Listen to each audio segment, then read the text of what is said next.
அண்ணன் ஆக்சுவலாக பல நூறு வருஷத்துக்கு முன்னாடி ஒரு பிக்சர் பார்த்தேன். ஆக்சுவலாக அதை பல நூறு வருஷத்துக்கு முன்னாடி பெண்கள் வந்து மார்பகத்தில் துணி எதுவுமே இல்லை அப்படி நிற்கிறாங்க.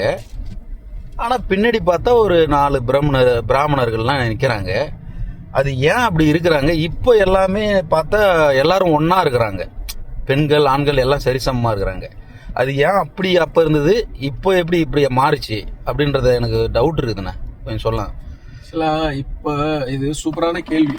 என்னன்னா வந்து இப்ப இருக்கிற ஜென்சி மக்கள் இருக்காங்கல்ல, அவங்களுக்கு வந்து இதோட உண்மையான விழிப்புணர்வு தெரியல. நம்ம இந்திய வரலாறுல அழிக்க முடியாத ஒரு விஷயம் இருக்குது. அது என்னன்னா வந்து வைக்கம் போர்னு சொல்லுவாங்க.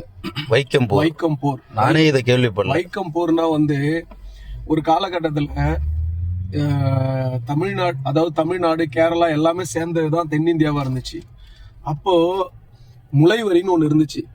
பிராமணர்கள் வந்து பிரிட்டிஷ் காலத்துக்கு அப்புறம் என்ன பண்ணாங்கன்னா, முளைவரி வந்து போட்டா மட்டும்தான் நீங்க மார்பகத்துல வந்து பெண்கள் வந்து பாமர பெண்கள் வந்து ஆடை அணிய முடியுன்ற ஒரு சட்டத்தை வச்சிருந்தாங்க.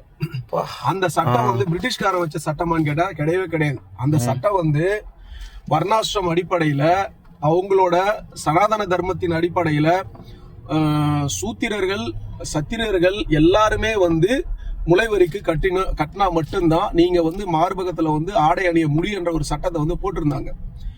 அப்ப கிட்டத்தட்ட இது மிகப்பெரிய அளவுல முன்னெடுத்து போர் எடுத்தது நம்மளுடைய தந்தை பெரியார் தான்.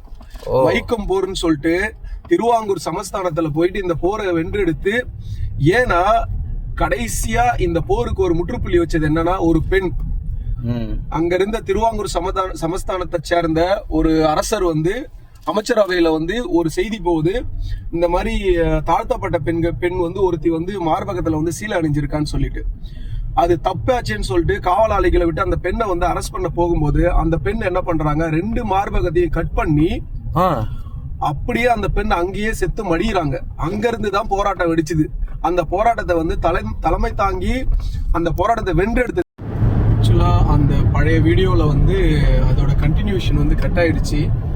முக்கியமா என்னன்னா, அந்த போராட்டத்தை வந்து பெரியார் வந்து தலைமை தாங்கி அதை வென்றெடுத்து, அதுக்கப்புறம் வந்து மார்பக சீலை ஒழிப்பு திட்டம் அப்படின்ற ஒரு விஷயத்த கொண்டு வந்து தன்னோட போராட்டத்தின் முன்னெடுப்புல அதோட கேஸ் வந்து கிட்டத்தட்ட 30-35 வருஷம் நிலுவையில இருந்துச்சு. அது கூட ஒரு பல வருஷங்களுக்கு முன்னாடி தான் அந்த கேஸே வந்து ஜட்ஜ்மெண்ட் வந்து தள்ளுபடி பண்ணி க்ளோஸ் பண்ணி விட்டாங்க. அப்ப இன்னைக்கு இருக்கிற காலகட்டத்தில் இருக்கிற மக்களுக்கு, இந்த ஜென்சி மக்களுக்கெல்லாம் வந்து உண்மையாகவே இந்த திராவிட கட்சிகளும் திராவிட இயக்கங்களும் வந்து எந்த அளவுக்கு போராடி ஒரு இடத்தையும் வந்து இப்ப வாழ்ற மக்களுக்காக வந்து பாதுகாத்து வச்சிருக்காங்கன்ற ஒரு கொஞ்சம் கூட பொது அறிவே இல்லை. ஏன்னா இப்ப இருக்கிற ஜென்சி மோஸ்ட்லி என்ன பண்றாங்க, இந்த ஒரு தனி மனிதனோட மோகத்தின் பின்னாடி போறாங்க. இவங்களுக்கு காலையில எழுந்திருச்சு நைட்டு தூங்குற வரைக்கும் எதுக்குமே தேவைகள் இல்லாம போய் போச்சு. இவங்களோட அப்பா அம்மாவுக்கு ஒருவேளை சாப்பாடு இருக்காது, ஆனா படிப்பு இருந்துச்சுன்னு சொல்லிட்டு போய் படிக்க போனாங்க. இதே அவங்க அப்பா அம்மாவுக்கு போனீங்கன்னா பள்ளிக்கூடத்திலே அலவுடு கிடையாது. பள்ளிக்கூடத்திலே அலவுடு கிடையாது. அப்ப கடந்த 75 வருஷமா திராவிட கட்சிகள் செஞ்ச இந்த போராட்டம், இந்த ஒரு மிகப்பெரிய கட்டமைப்பினாலதான் இன்னைக்கு உலகளாவிய கணக்கெடுப்படி பார்த்தோன்னா என்ஜினியர்ஸ் அண்ட் டாக்டர்ஸ் வந்து இந்தியாவில இருந்து தமிழ்நாட்டுல இருந்து தான் 25% ஆஃப் பீப்புள் வந்து ஓவரால் குளோபலுக்கு வந்து டிஸ்ட்ரிபியூட் ஆகுறாங்க.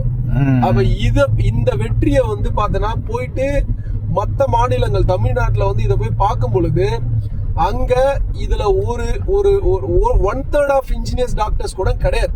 இன்னைக்கு நீட்டை வந்து திணிச்சதா இருக்கட்டும், இந்த மாதிரி எல்லா திணிப்புகளும் அந்த காலத்துல இருந்துகிட்டே தான் இருக்கு. அதுக்காக திராவிட கட்சிகள் போராடிக்கிட்டே தான் இருந்தாங்க. இதுல கலைஞரோ எம்ஜிஆரோ ஜெயலலிதா யாரையுமே வந்து நம்ம தனியா பிரிச்சு பார்க்கல.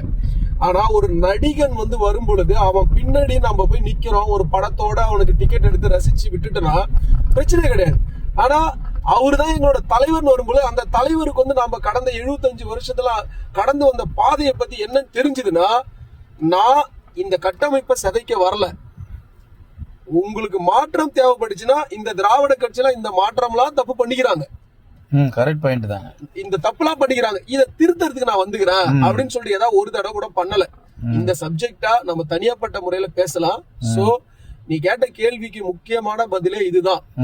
பெரியார் இல்லனா இந்த மாதிரி பிராமணர்களோட ஆதிக்கம் வந்து எந்த அளவுக்கு தலை தூங்கி இப்ப இந்த காலத்திலயும் பார்க்கலாம். ஒரு காலகட்டத்திலயும் பிராமணர்கள் என்ன பண்றாங்க, அந்த வர்ணாசிரமத்தின் அடிப்படையில சூத்திரர்களை வந்து தவறான முறையிலையும் சத்திரர்களை வந்து தவறான முறையிலையும் நாங்க எங்களுக்கு அடிமை, எங்களுக்கு சேவை செய்ய வந்தவங்க அப்படின்னு சொல்லிட்டு அந்த ஜாதிய